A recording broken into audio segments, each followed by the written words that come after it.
డబ్బు, అనారోగ్యం, ఉద్యోగం, వ్యాపారం అప్పులతో బాధపడుతున్నారా? వెంటనే జేకేఆర్ గురువు గారికి కాల్ చేసి అపాయింట్మెంట్ తీసుకోండి. అమ్మ నమస్కారం. నమస్తే సంగీత. అమ్మ, ఈ రోజుల్లో అబ్బాయిలు అమ్మాయిలను చూస్తే ఇంకా భయపడిపోయే స్థాయికి వచ్చేసింది.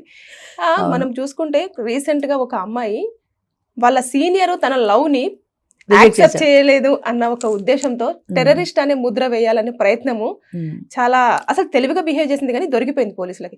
అంటే ఎందుకని ఒక మనిషి మనం ఇష్టపడడం వేరు, వాళ్ళు మనల్ని ఇష్టపడడం కదా వేరు. సో అది లేని పక్షంలో వదిలేయొచ్చు కదా. అలా కాకుండా నాకు దక్కంది ఇంకెవరికి దక్కొద్దు అన్న అంత ఇదిగా ఇంత వైల్డ్ గా అమ్మాయిల మనస్తత్వం ఎందుకు చేంజ్ అవుతుంది? కారణాలు ఇక్కడ పగ, ప్రతీకారం, రివెంజ్ యాటిట్యూడ్ ఇవన్నీ ఒకప్పుడు మగవాళ్ళకు ఉండేవి. అంటే ఇప్పుడు తను ఏదో కాలేజీలో చదువుకునే అమ్మాయింది, అమ్మాయి తన్ని ప్రేమించాడు, అమ్మాయి వద్దంది కాబట్టి అమ్మాయిది యాసిడ్ పోసేద్దాము, లేదా పొడిచేద్దాము, చంపేద్దాము, ఇలాంటి రివెంజ్ యాటిట్యూడ్ మగపిల్లలకి ఎక్కువ ఉండేది. ఇప్పుడు అదంతా రివర్స్ అయిపోయింది. ఆడవాళ్లే చంపడానికి వెందీయటం లేదు, ప్రియుని కానీ భర్తను కానీ ఆడవాళ్లే ఇలాంటి రివెంజ్ యాటిట్యూడ్ ఎక్కువ చూపిస్తున్నారు. అలాగే తన సీనియర్ తన్ని పెళ్ళిని యాక్సెప్ట్ చెయ్యలేదు అనుకుంది, కానీ వాడికి ఉండే కారణాలు వాడుకుంటాయి. ఈ అమ్మాయి ఇష్టం ఉండకపోవచ్చు, లేదా వాడికి ఆల్రెడీ పెళ్ళాం ఉండొచ్చు, లేదా పెళ్లి సెటిల్ అయి ఉండొచ్చు, లేదా ఏదో ఒక రీజన్, వాడి పర్సనల్ రీజన్ వాడికి ఉంటుంది. ఇద్దరి పరస్పర అంగీకారంతో ప్రేమ అనేది పుట్టాలి, కానీ నువ్వు భయపెట్టి పుట్టించలేవు కదా. భయపెడితే ప్రేమ పుడుతుందా? ఇంకా ద్వేషం వచ్చి ఇంకా దూరం వెళ్ళిపోతారు. ఆ పాయింట్ ఎందుకు అర్థం కాలేదు అమ్మాయికి. రెండోది ఏంటంటే, వాడు నన్ను ప్రేమించలేదు, నా ప్రేమను యాక్సెప్ట్ చేయలేదు కాబట్టి వాడిని ఎక్కడొక్కడ ఇరికించాలి. ఇరికించేస్తే ఈ అమ్మాయికి ఏం కలిసి వస్తుందంటే ఒక పైశాచిక ఆనందం. వాడు బాధపడుతుంటే ఈ అమ్మాయి ఆనందం, అంతే. అది తప్ప అదే ఎంతసేపటికి ఈ సైకో టైపు మెంటాలిటీస్ పెరిగిపోతున్నాయి ఆడవాళ్ళలో. వాడిని ఎంత ఇరికించేసి వాడిని టెర్రరిస్ట్ ముద్ర వేసి వాడిని హింసిస్తే నీకేం కలిసి వచ్చింది? నీకేం కలిసి రాదు కదా. నేను ప్రేమించలేదు, ఓకే వదిలేసేయి.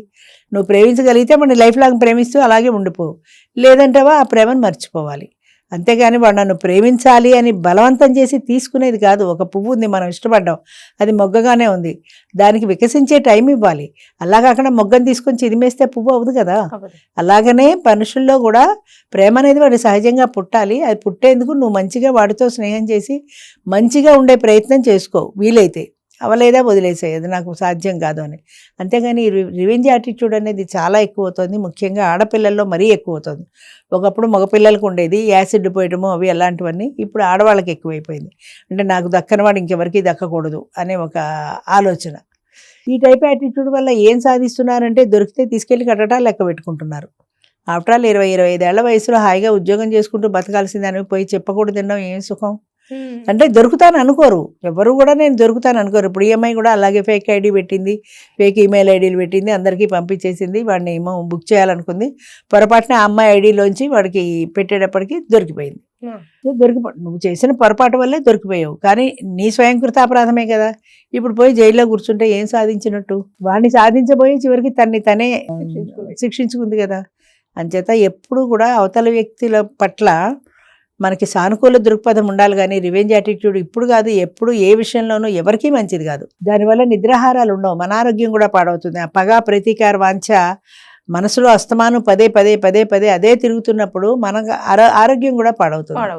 అంచేత మన ఆరోగ్యం పాడు చేసుకునే కంటే వాడికి క్షమించి వదిలేసాయి. నీ మీద ప్రేమ లేనివాడు మీద నువ్వు ఎంత చేస్తే ప్రేమిస్తాడు? వదిలేసాయి, ఇంకొకరిని చూసుకో. లేదా నువ్వు వాడిని మర్చిపోలేకపోతున్నావు, నీ మనసులో అలాగే ఉంచేసుకుని అలాగే ఉండిపో. అంతేగాని వాడి మీద రివెంజ్ ఎందుకు తీర్చుకోవాలి? ప్రేమ అనేది దానంతా అది పుట్టేది, నువ్వు కావాలంటే వచ్చేది కాదు కదా. అసలు అంత చిన్న విషయాన్ని ఎలా మర్చిపోతున్నారు ఇంత చదువుకుని ఇంత ఉద్యోగాలు చేసుకునే ఆడవాళ్ళు? నాకు అర్థం కాదు. ప్రేమ అనేది వాడి నుంచి రావాలి, కానీ నువ్వు అడిగితే రాదు కదా. నువ్వు అడిగావు, బాగుంది, పోనీ. వాడు ఇష్టం లేదన్నాడు, వాడికి ఆ స్వతంత్రం ఉంది కదా, వాడు ప్రేమించే హక్కు ఉందా లేదా అనేది వాడి సొంత విషయం. అది వాడికి లేని ప్రేమ నీ మీద ఎందుకు రావాలి? అంచేత ఈ పగలు, ప్రతీకారాలు ఉన్న ఏ ప్రాణి కూడా, అది మగవాడవని ఆడదవని ఎవరు కూడా అది ట్రాన్స్పరెంట్ గా మెన్షన్ చేశాడు, నాకు నువ్వు అంటే ఇష్టం లేదు అని. అవును, చెప్పగానే యూజ్ చేసుకునే టైప్ కూడా వెళ్ళలేదు కదా. అవును, నేను ఏదో ఇదే అవకాశంగా ఉపయోగించుకుని వాడుకుని వదిలేయాలి అనుకోలేదు కదా. వాడు ఓపెన్ గా చెప్పేశాడు నాకు ఇష్టం లేదు అని. దాన్ని నువ్వు హుందాగా తీసుకోవాలి, కానీ నన్నే ఇష్టపడనంటావా అని ఎందుకు రివెంజ్ యాటిట్యూడ్ డెవలప్ అవ్వాలి నీలో? అది ఎప్పటికీ మంచిది కాదు, వాళ్ళ హెల్త్ కూడా మంచిది కాదు అది. అంచేత సమాజంలో క్షమాగుణం అనేది ఉండాలి, తర్వాత అవతల వ్యక్తిని మనం కూడా సానుకూల దృక్పథంతో ఆలోచించాలి. వాడికి కారణాలు వాడికి ఉంటాయి. నన్ను ఎందుకు ఇష్టపడవంటే ఏమో వాడికి ఇష్టం ఎందుకు ఉండాలి, నువ్వంటే సాఫ్ట్ కార్నర్ లేదు వాడికి, లేదా ఆఫీసులో నీ పని చేసే దాంట్లో వాడికి సాఫ్ట్ కార్నర్ ఉండకపోవచ్చు, లేదా వాడికి ఆల్రెడీ వేరే లవర్ ఉండొచ్చు. కారణం ఏదైనా కానీ నన్ను ప్రేమించకుండా దాన్ని ఎందుకు ప్రేమిస్తున్నాడు అంటే, ప్రేమ అనేది పొందేది అది వాళ్ళంతటా వాళ్ళకి రావాలి, కానీ నువ్వు బలవంతంగా తీసుకునేది కాదు. అంచేత ఆ విషయం మర్చిపోయి ఇలాంటి వాటిల్లో రివెంజ్ యాటిట్యూడ్లో పడిపోయి ఎందరో ఆడవాళ్ళు ఇలా నష్టపోతున్న వాళ్ళు చాలా మంది ఉన్నారు. అమ్మాయిల మైండ్ సెట్స్ అంతా కూడా సైకోగా, అవును, తర్వాత నెక్స్ట్ Revenge attitude వైల్డ్ గా, రివెంజ్ అయిపోతున్నారు. ఎందుకని అంతగా ఒకప్పుడు మగవాళ్ళు ఎందుకున్నారు? ఒకప్పుడు మగవాళ్ళు కూడా ఇలా సైకో యాటిట్యూడ్ ఉండేవి. ముఖ్యంగా యాసిడ్ దాడులు చాలా ఎక్కువ జరిగేవి. ఒకప్పుడు కాలేజీలో చదువుకుంటున్న అమ్మాయిని వాళ్ళు కాలేజీలో తలిపేసేసి వెంటాడి యాసిడ్ మొహం ఒకసారి. అంచేత ఇలాంటి యాటిట్యూడ్లు ఒకప్పుడు మగాళ్ళకు ఉండేవి. ఎత్తుకుపోవడం, రేప్ చేయడం, గ్యాంగ్ రేపులు ఇవన్నీ ఉండేవి. ఇప్పుడు వాళ్ళు తగ్గిపోయారు, వీళ్ళు పెరిగిపోయారు. అప్పట్లో వాళ్ళకి ఎందుకు ఉన్నాయో ఇప్పుడు ఆడవాళ్ళకు కూడా అంతే. ఆడవాళ్ళల్లో ఈ రకమైన శాడిస్ట్ మెంటాలిటీస్ పెరుగుతున్నాయి. అది మరి ఎందుకు పెరుగుతున్నాయి అనేది సైకాలజిస్టులు చెప్పాలంటే, వాళ్ళ మనసులో ఏది రకమైన అది ప్రేరేపిస్తోంది వీళ్ళని, అది ఏది యాక్టివ్గా పనిచేస్తుంది వాళ్ళ బ్రెయిన్లో, ఆ ప్రేరేపించే లక్షణాన్ని తగ్గించాలంటే ఏం చేయాలి అది ఆలోచించుకోవాలి. అంచేత పెరిగిన వాతావరణం, ముఖ్యంగా పిల్లలుగా వాళ్ళు పెరిగిన వాతావరణం, వాళ్ళ పేరెంట్స్ గమనించుకోవాలి. పేరెంట్స్ కూడా పిల్లలు ఏం చేస్తున్నారు, ఎక్కడికి వెళ్తున్నారు, ఎవరితో తిరుగుతున్నారు, వాళ్ళ ఫ్రెండ్స్ ఎవరు, వాళ్ళ మెంటాలిటీస్ ఏంటి, అవన్నీ కూడా గమనించుకోవాల్సిన అవసరం చాలా ఉంది. ముఖ్యంగా పేరెంట్స్ నిర్లక్ష్యం ఇందులో చాలా ఉంటుందమ్మా. తెలుసో తెలియకో పేరెంట్స్ వాళ్ళ బిజీ లైఫ్లో వాళ్ళు ఉంటారు. భార్యాభర్త ఇద్దరు ఉద్యోగాలకు వెళ్ళిపోతారు. పొద్దున్నుంచి సాయంత్రం దాకా ఈ పిల్లలు ఏం చేశారో వాళ్ళు చూసుకునే తీరిక లేదు వాళ్ళకి. సాయంత్రం ఎప్పుడో అలసిపోయి ఇంటికి వస్తారు, ఏదో ఇంత తింటారు, పడుకుంటారు. ఈ మధ్య టైంలో పిల్లలు కాలేజీ నుంచి వచ్చాక ఏం చేస్తున్నారు అనే విషయాన్ని వాళ్ళు గమనించుకోవాలి. గమనించుకోకపోతే నష్టపోయేది పేరెంట్స్ కూడా, వాళ్ళ పాత్ర కూడా ఉంటుంది కదా. ఈ పిల్లలు జైలుకి పోతే వాళ్ళ పరువు పోయింది, ప్రతిష్ట పోయింది, కన్న పిల్లలు పోయి జైలుకి పోయారు, వాళ్ళకు కూడా బాధే కదా. అంచేత ఇటువంటివి రాకుండా ప్రతి పేరెంట్ కూడా పిల్లల విషయంలో చాలా జాగ్రత్త పడాలి. పిల్లల్ని కనేయగానే మన బాధ్యత తీరిపోదు, స్కూల్కి ఫీజులు కట్టేయగానే మన బాధ్యత తీరిపోదు, కాలేజీ ఫీజు కట్టేయగానే మన బాధ్యత తీరిపోదు. పిల్లల పట్ల మనం ఎంతవరకు తల్లిదండ్రులుగా మనం వ్యవహరిస్తున్నామో, వాళ్ళ పట్ల ఎంతవరకు బాధ్యత తీసుకుంటున్నామో అనే విషయంలో చాలా జాగ్రత్తగా ఉండాలి పేరెంట్స్. ఏమాత్రం నిర్లక్ష్యంగా ఉన్నా వాడు దాని మూల్యం ఇలాగే చెల్లించుకోవాల్సి ఉంటుంది. అంచేత తెలుసో తెలియకో పిల్లలు తప్పు చేసినా దాన్ని కరెక్ట్ చేయాల్సిన బాధ్యత కూడా పేరెంట్స్కి ఉంది. ఇప్పుడు అమ్మాయి ఎవరి మీద క్రష్ పెంచుకుందో, ఎవరినితో మాట్లాడిందో, ఎవరితో ఎలా ఉంటుందో అనేది పేరెంట్స్ కూడా తెలుసుకోవాలి కదా. తెలుసుకోకపోతే ఇలాగే నష్టపోతారు. రిజెక్షన్ అంటే ఇప్పుడు ఒక పర్సన్ యాక్సెప్ట్ చేయట్లా, ఫెయిల్యూర్ అనేది జీవితంలో యాక్సెప్ట్ చేయట్లా. వాడు నన్ను రిజెక్ట్ చేశాడంటే వాడు బతకడానికి వీల్లేదు, అంతే. వాడు ఏదో ఒకటి అయిపోవలసింది, వాడి మీద నేను రివెంజ్ తీసుకోవాల్సిందే. నేనే నచ్చలేదంటాడా వాడు. ఏంది, మనం ఏమైనా ఐఏఎస్ ఆఫీసర్లువా, నేనే నచ్చలేదంటారా అనడానికి? మనం ఏమైనా మహారాణులువా? నచ్చపోతే వాడి విపర్యాలు వాడికి ఉంటాయి, ఆ స్వతంత్రం వాడికి ఉంది కదా. ఇప్పుడు నీకు వాడు నచ్చాడు.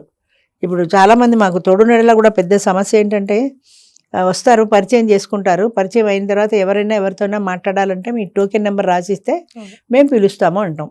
వాడు ఏదో 22 టోకెన్ ఇచ్చాడు, ఆవిడతో మాట్లాడాలనుకుంటున్నానని. ఆవిడ వీడి ముఖం చూడగానే రాదు, వీడు నచ్చలేదు ఆవిడకి, అందుకని వాడితే ఇక మాట్లాడడం కూడా ఎందుకని రాదు. వీడి కోపం వచ్చేస్తుంది, నన్నే కాదంటుందా అని. నన్నే కాదంటుందా అనడానికి నీకేముందని? ఆవిడలో ఒక నచ్చిన అంశం ఉండాలి, ఆవిడలో నచ్చని అంశాలు నీలో ఎక్కువ ఉన్నాయి, నచ్చిన అంశాలు లేవు, అంచేత రిజెక్ట్ చేసింది. అది మొన్న ఎవరో చెప్తున్నారు, నాకు ఎవరైనా నో అంటే చాలా అవమానం అండి, వాళ్ళు ఎవరైనా పిలిస్తే వెళ్తాను, లేకపోతే వెళ్ళను. ఆవిడకి నచ్చి నన్ను పిలవాలి, నన్ను పిలిస్తే వెళ్తాను. నేను ఏదైనా టోకెన్ ఇచ్చి ఆవిడ రాకపోతే నేను చాలా అవమానం ఫీల్ అయిపోతాను. ఎందుకు అవమానం ఫీల్ అయిపోవడం? ఎందుకని అవమానం అంటే నేను మగాడిని, నేనే నచ్చలేదు అంటుందా అనే ఒక మేల్ ఈగో. ఆ ఈగో ఉండకూడదు. పరస్పర అంగీకారంతో జరిగే పెళ్లిలో ఇద్దరు కలిసి మాట్లాడుకుంటారు, నచ్చితే చేసుకుంటారు, లేకపోతే లేదు. నువ్వు నచ్చపోవడానికి ఆవిడ రీజన్స్ ఆవిడకుంటాయి. గడ్డాలు మీసాలు మనిషిపోయి వాడు లుంగి కట్టుకొని వచ్చాడు, కాస్త పెళ్లి చూపులుగా వచ్చినట్టేనే కాస్త నువ్వు జాగ్రత్తగా నున్నగా గడ్డం గీసుకునే రావద్దయ్య అంటే నవ్వుతాడు. బాహ్య సౌందర్యం కూడా చాలా ఇంపార్టెంట్. ఈ రోజుల్లో దానికి ఇంపార్టెన్స్ ఎక్కువైపోయింది. నీ అంత సౌందర్యం కనపడాలా, నీ మనసు చాలా మంచిదని నువ్వంటావు, కానీ దానికి ఏం కనపడదు. అది అంచేత నీ బాహ్య సౌందర్యమే చూస్తుంది. బాహ్య సౌందర్యం చూసేటప్పుడు దేవుడిచ్చిన అందాన్ని మన చేతిలో లేదు, కానీ ఉన్నంతలో నీట్గా శుచిగా శుభ్రంగా రావాలి కదా. నిద్రముఖం లేచి వచ్చేసినట్టు వచ్చేస్తే ఎవరు చేసుకుంటారు? అది ఆలోచన ఉండదు వాళ్ళకి. నేను మొగాడిని అంటే, నువ్వు మొగాడు అంటే నువ్వు ఎలా ఉన్నా, ఏ బ్రాస్ ముఖంలో ఉన్నా చేసుకుంటారా వాళ్ళు? అది అర్థం చేసుకోరు. అంచేత అది ఆ ప్రాధాన్యత దేనికి ఇవ్వాలి? శుచి శుభ్రతలతో రావాలి, మనం నీట్గా ఉండాలి. మనం అడుగుతాము, వాళ్ళకి ఇష్టమైతే చేసుకుంటారు, లేకపోతే లేదు. చాలా మంది ఆడవాళ్ళు అంతే, చాలా మంది మగవాళ్ళు అంతే, రారు. నాకు వాళ్ళకి ఇష్టమైతే వాళ్ళనే అడగమనండి నన్ను. అంటే ఏదైనా ఇద్దరి పరస్పర 60 ఏళ్ళు దాటిన ఆవిడ ఉంది మాకు, ఒక ఆవిడ. ఆవిడ ఎవ్వరి పేరు రాసివ్వదు, వాడే నా దగ్గరికి రావాలి.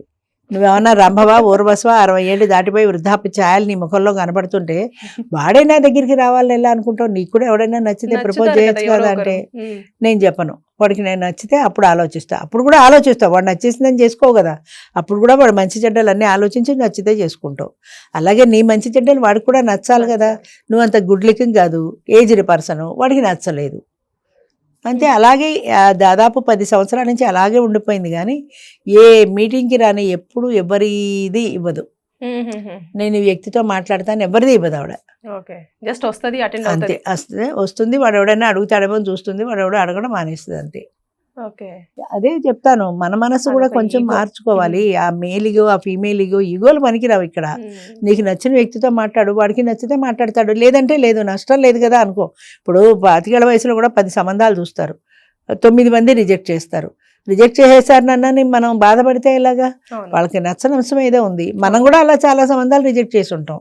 మనకి నచ్చింది వచ్చే వరకు రిజెక్ట్ చేస్తాం. అది వాళ్ళ హక్కు అని ఎందుకు అనుకోరు? అబ్బాయి రిజెక్ట్ చేశారంటే నన్నే రిజెక్ట్ చేస్తాడని చాలా అవమానం ఫీల్ అయిపోతారు. ఆ ఈగో తగ్గించుకోవాలి. ఆ ఈగో తగ్గించుకోకపోతే లైఫ్లో ఎప్పటికీ సెటిల్ కాలేరు. Thank you. Thank you.